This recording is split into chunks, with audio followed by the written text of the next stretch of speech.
Bueno, en temas políticos, el Senado finalmente aprobó el proyecto que busca limitar las reelecciones de las autoridades públicas, entre ellas, por ejemplo, están los parlamentarios. Pero hubo un tema que generó muchísima controversia que tiene que ver si esto era retroactivo o no. Vamos a analizar un poco lo que dejó una situación de votación ayer con argumentos bien especiales también. Tenemos ya el contacto con el senador de Revolución Democrática, Juan Ignacio Latorre. Senador, muchas gracias por la comunicación. ¿Qué tal? Hola, ¿cómo está? Buenas tardes, gracias a usted. Estaba justo conectado a la sesión del Senado, por eso no pude llamar Sí. inmediatamente. Hubo alguna dificultad, bueno, pero tenemos la posibilidad de conversar y analizar un poquito la percepción y sensación que deja a muchos ciudadanos la situación vivida ayer, de un cierto traje a la medida, de muchos parlamentarios que efectivamente llevan años en el Parlamento, que están votando algo que les incumbe, pero también esta diferencia entre quienes tal vez lo hicieron público y rechazaron y otros que se abstuvieron. ¿Cómo también analizan ustedes, y en particular en su caso, lo vivido ayer?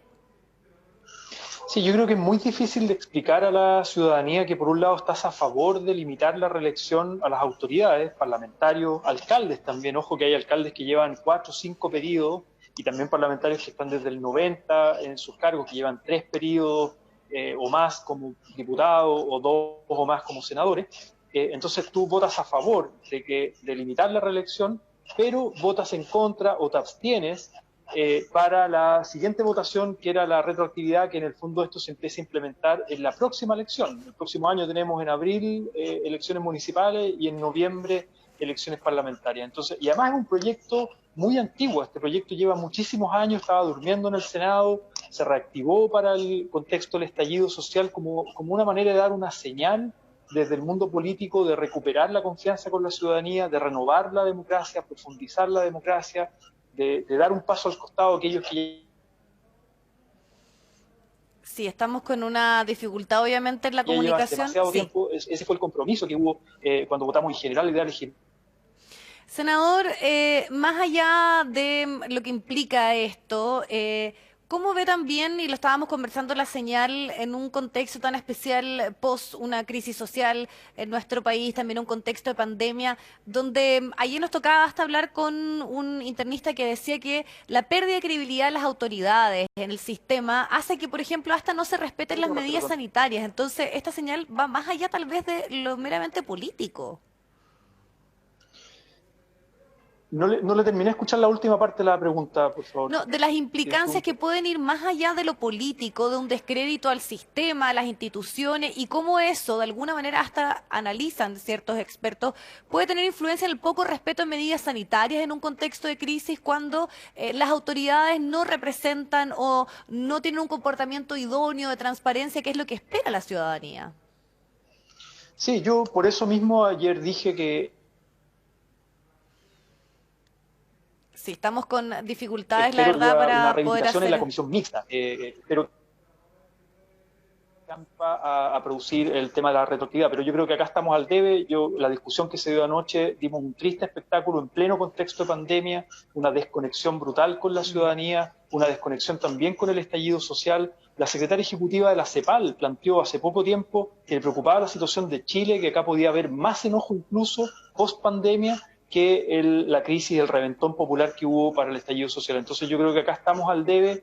Ayer dimos un paso más hacia el descrédito en vez de dar un paso hacia recuperar la confianza de la ciudadanía. Me preocupa muchísimo aquello. Usted ve que de hecho esto puede tener hasta implicancias en ese sentido, en lo que se ha especulado que dada la situación en la que puede quedar nuestro país post pandemia, señales como esta contribuyen a explosiones sociales que pueden ser más drásticas que la que vivimos en octubre. Así es, si uno mira las múltiples crisis que está enfrentando el país, no solo la crisis sanitaria, obviamente, de contagios, de pacientes críticos, de muertes, que van aumentando exclusivamente, sino que también de hambre, de precariedad, de pobreza, de aumento de las desigualdades y de desprestigio del mundo político, como por ejemplo con el triste espectáculo que vimos ayer en el Senado, o con estas señales confusas por parte del Ejecutivo, que no da respuestas también inmediatas y que ha tenido estrategias fallidas en cuanto a lo sanitario.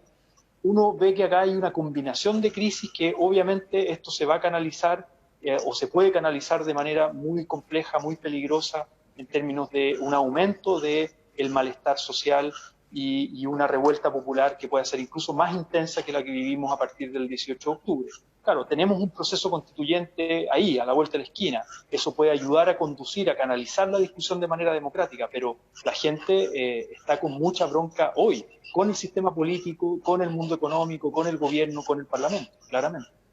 Senador, le agradecemos el tiempo para recoger reacciones a lo ocurrido ayer y esta señal que sabemos que sin duda va a seguir dando para el análisis respecto a la retroactividad en el caso de las reelecciones. Muchas gracias, que esté muy bien.